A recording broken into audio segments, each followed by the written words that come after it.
I'll leave this here for people because that's where I read it from. So, human stem cells pulled from veterans to create brain organoids to study brain damage. Okay? Now, for those of you that continue to struggle going, what's a brain organoid, etc., see other videos. Internet of Bodies using CRISPR to electrically connect with and control, excuse me, the genome. Just like the Internet of Things, the Internet of Bodies refers to access and control of human body via internet. This is a paper, and we're at college textbook land again. Springer Nature Research Communities. All right. Yeah, I know. It's always health and clinical research. Isn't that lovely? So, your Internet of Bodies refers to access and control of human body via internet. Period. Let me see if I can move this over again and try to make it really obvious that when you read words in context, and there's still grammar in the world with more than just AI that helps you use grammar. Grammar is a system of the way we have words, and then they stop and they start, and the context changes based on the type of exclamation point or period or comma that we use, and then sometimes we use adjectives to augment the meaning of words. And it's really important that we start paying attention to the meaning of words, because people love to be emotional and they think that their own personal emotion will change the meaning of a word on the screen or inside of here these, the community of college textbooks and sciences that is ubiquitous in our academic industries. The Internet of Bodies, plural, is plural because of metagenomics. That's not an accident, and that's not your personal body. It's the whole of all the genome, because in order to affect the biosphere, we're using epigenetics, which affects everything, every cell, everywhere, all the time. Okay, so when we go out there and we tell people that we can't log into the human body, that the body is not electrical, and all that other stuff that here on the channel we do our best to dispel for the purposes that I'm showing you right now. And when you hear me talk about, because I know that Dr. David Martin guy has videos going around and everyone's going, how dare Sabrina not call it a bioweapon? Well, that's because there's a biocyber interface involved with students. 18 and 19 and 20-year-olds, for those of you who are adults, okay, what is a biocyber interface? Now, if I'm an adult and I have a college-age student who's learning how to develop this software and hardware for the biological to cyber interface and the intrabio nano things that people like Karen Kingston have been paid a lot of money to keep under the rug, along with your vaccine purveyors, I appreciate out there that they have jobs to do that has to do with counterintelligence. What I don't appreciate is the damage that does to relationships between parents and children, because this is across the board ubiquitous with multiple different conferences worldwide. And so here on the channel, we're like, okay, tool in a toolbox, folks. As far as logging into the body, they can do it for wireless drugging. They can do it for help, I've fallen and I can't get up. They can do it for a pacemaker. They can do it for an insulin pump. So why are you calling your insulin pump a bioweapon? Of course your insulin pump could be hacked. Of course your pacemaker could be hacked. But they both help keep you alive, yeah? Okay, so what are you doing? Now I'm going to give you another example. What is the medical implant communication system? See, I talked about this a long time ago, literally 2 years ago. I'm like, what is this? And you all went, and I said, okay, all right, this is regulation. Again, information technology. We don't have maybe. We don't have conspiracy theory. We have a low power, short range, 2 meter, high data rate, 401 to 406 megahertz. Core band is 402 to 405 megahertz. Communication network that has been accepted worldwide for transmitting data to support the diagnostic or therapeutic functions associated with medical implant devices, like a pacemaker. Okay, and everybody was quiet. And I'm like, this is really bizarre to me, okay? Because a lot of this is very old, so I'll bring it here. ICT Express, Volume 2, Issue 4, December 2016, pages 188 to 194. All right. Review of the Medical Implant Communication System Band and Network. And I'm like, you guys are logging into people.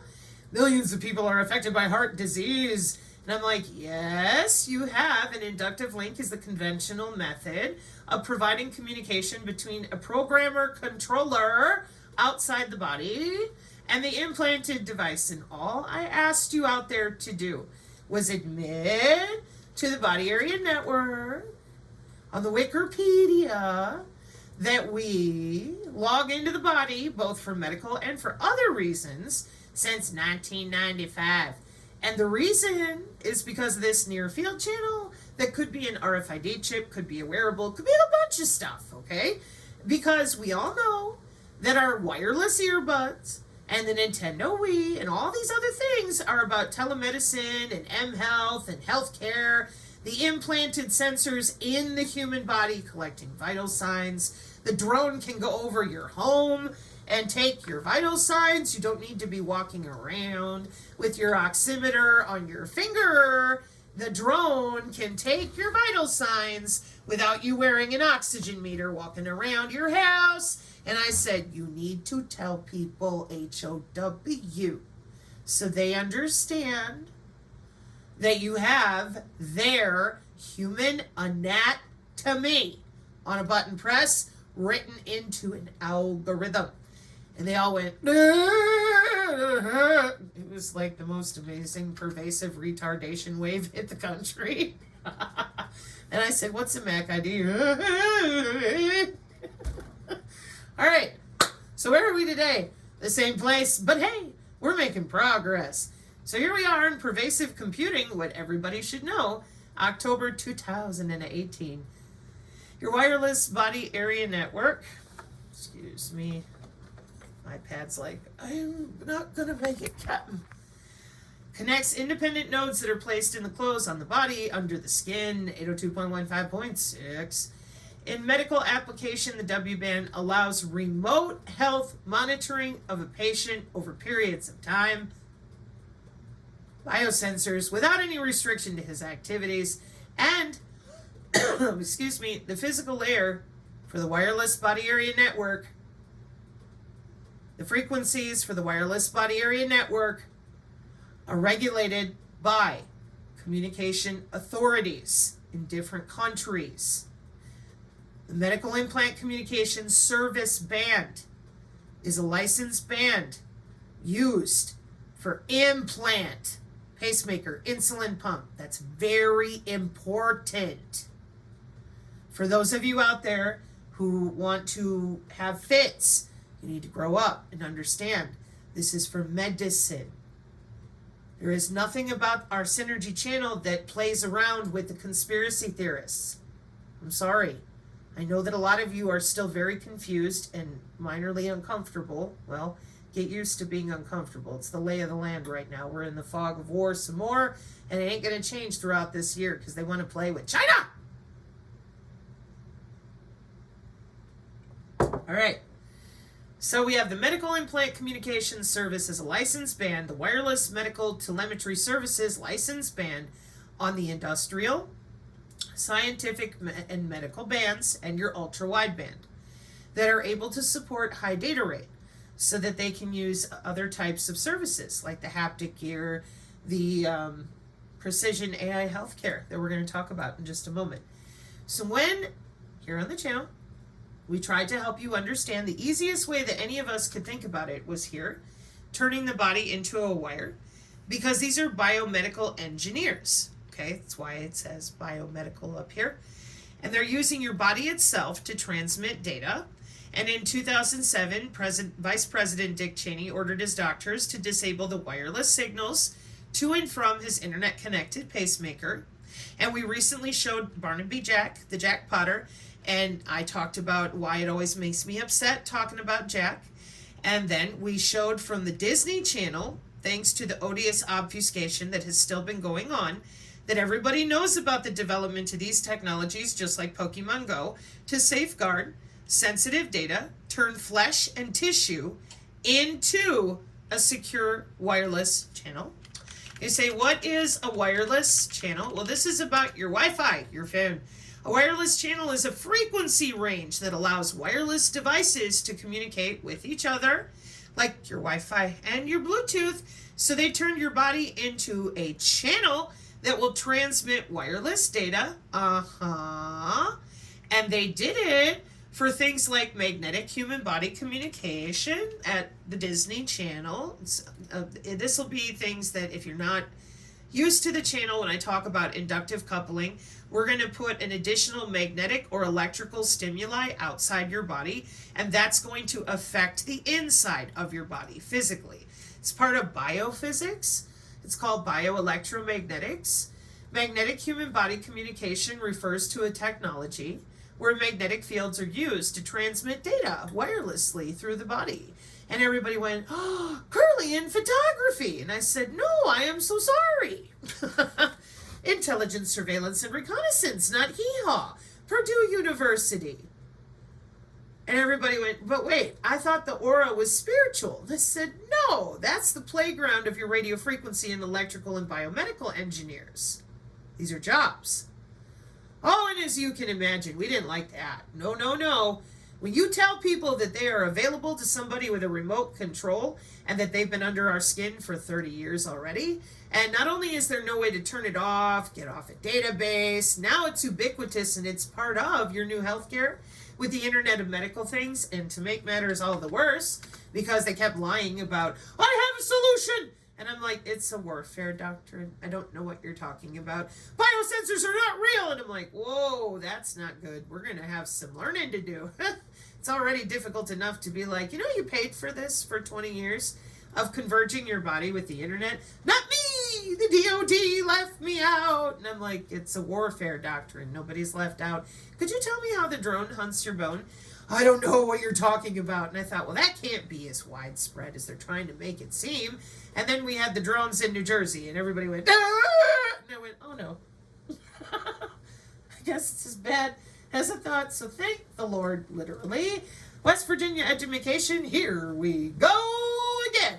Human augmentation is on the left-hand side, and you've won yourself a one-way ticket to becoming part of the board. No, they didn't tell you that. Instead, they sent out a little girl to go, you're killing the planet because you're driving cars and using hairspray. And nobody asked you any questions. Everybody just said, okay, well, what do we do to stop her from crying? The little girl is crying. The planet is dying. What do we do? Get into your 15-minute city and let us continue practicing eugenics on you. What? And this is the part where normal people were like, oh, shut up. It's not that bad. It's not here. It's not deployed. I don't know what you're talking about. That is a nano. And the rest of us are like, hey, where's your stock portfolio? Yeah.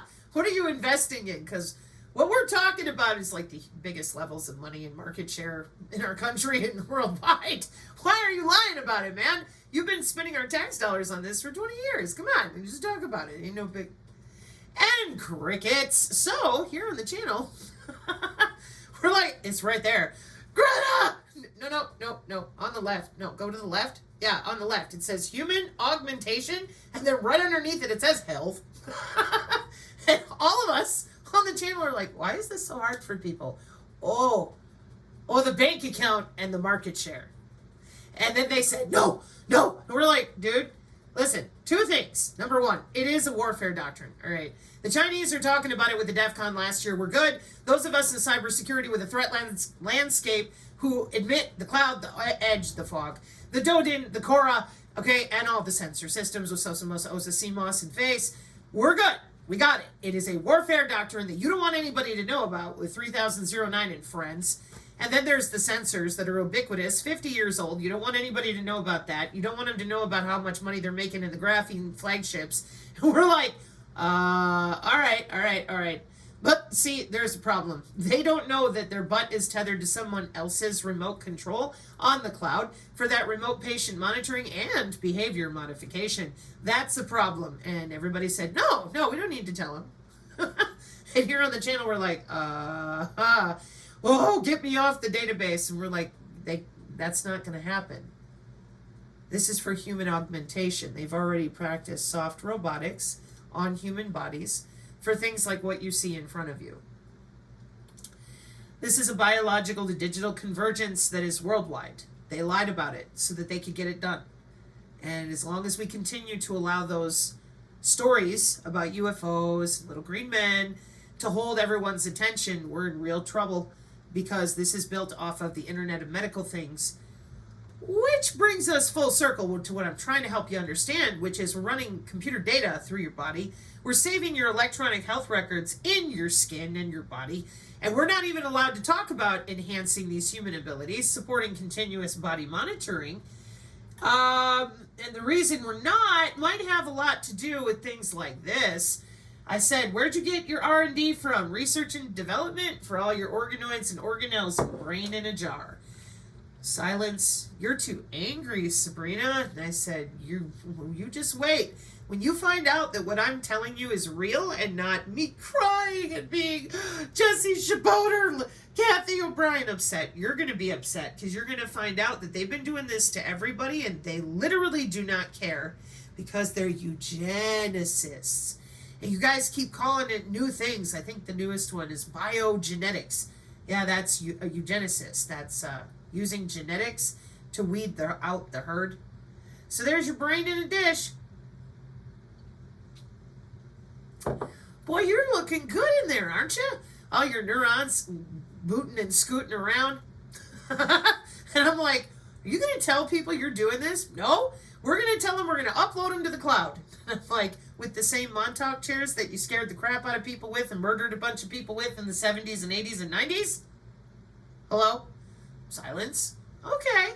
You're just afraid of the aliens. No, I think you're missing 30 years of synthetic biology. And that's rather disturbing, because that's what we're looking at here with biocomputing. When we use the right terminology of what you're doing, stealing people's neurons and putting them in a dish, then you call me names. And I said, I don't care what you call me. I'm not wrong. It's called biocomputing. In all these big data centers, this is what they're doing, loading up human neurons underground. None of you said a word. And I said, well, this makes sense that you're not telling anybody anything, because they won't even admit that their body is electrical. And the physicians have let this go on for so long that when we said, how does telehealth work? They don't even know.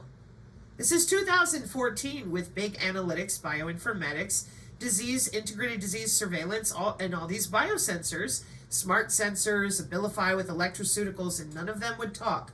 We begged every single talking head in the truther community, and they all said, get bent, get lost, and then started attacking myself, the Canadian, and Corinne Nocal. And they rebooted all that in January.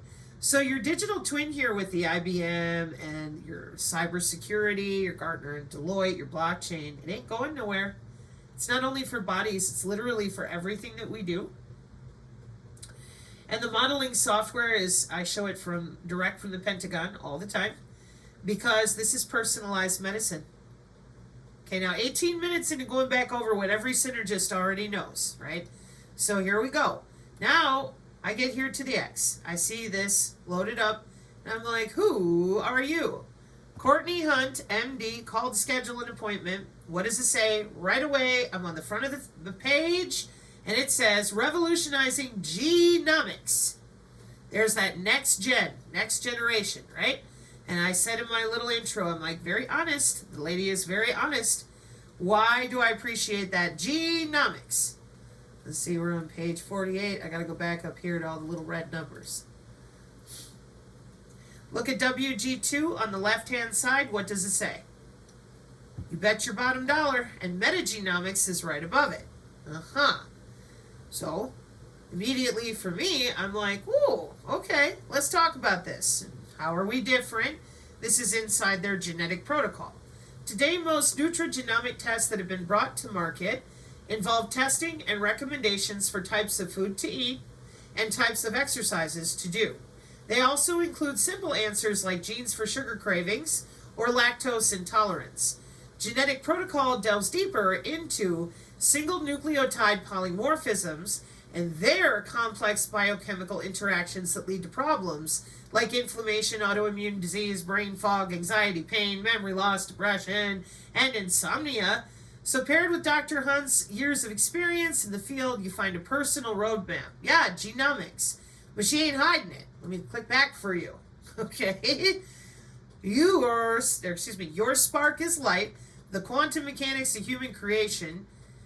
Something about demethylation is proposed to erase the zygote's past memory tied to DNA methylation patterns. That would be an interesting discussion. And so she's very full out. We're using our biomedical engineering. We've got a protocol, etc. So I went and looked up what FACOG is, because that's what's behind her name. And here, after all that, because the synergists and myself would just like to know, who are you, where do you come from, what you did, right? Veteran-derived cerebral organoids display multifaceted pathological defects in studies on the Gulf War illness. 2022, Frontier in Cellular Neuroscience. Approximately 30% of the veterans who fought in the 1991 Gulf War suffer from a disease called Gulf War illness. So a third of everybody who went overseas to fight for our country came back diseased.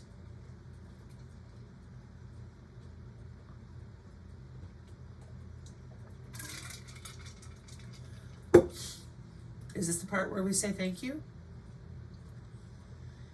No, thank you. Which encompasses a constellation of symptoms, including cognitive deficits. A coalescence of evidence indicates that Gulf War illness was caused by low-level exposure to organophosphate pesticides and nerve agents in combination with physical stressors on the battlefield. Well, play with the endocrine system some more. Pardon my nose. The most commonly used organophosphate pesticides include those carbamates and another class of insecticides, and they bear a chemical, resemblance. I'm looking for something else. I want to know what you are. An organophosphate. Okay. Same type of stuff with the different, on my side of things, in the wireless, different ways to protect around the human body communication, haptic ear testing, artificial skin. I have a bunch of it that I pulled from what they were doing with the Agent Orange, because they, like Chuck said, they had purple, they had all these colors. And in the 90s, they were doing it again. Well, of course, updating databases and seeing how the children that were born from those veterans affected the Gulf War veterans. Yeah, they're eugenicists. They're trying to make super soldiers for real, and they are, and they have, and they do. So this is what they do. And let's see. Also, smart agriculture, search and rescue for wireless sensor networks. Ooh, we're going to be back over here to how important it is to smoke, because that might help keep you alive when you're dealing with all those nerve agents, allegedly.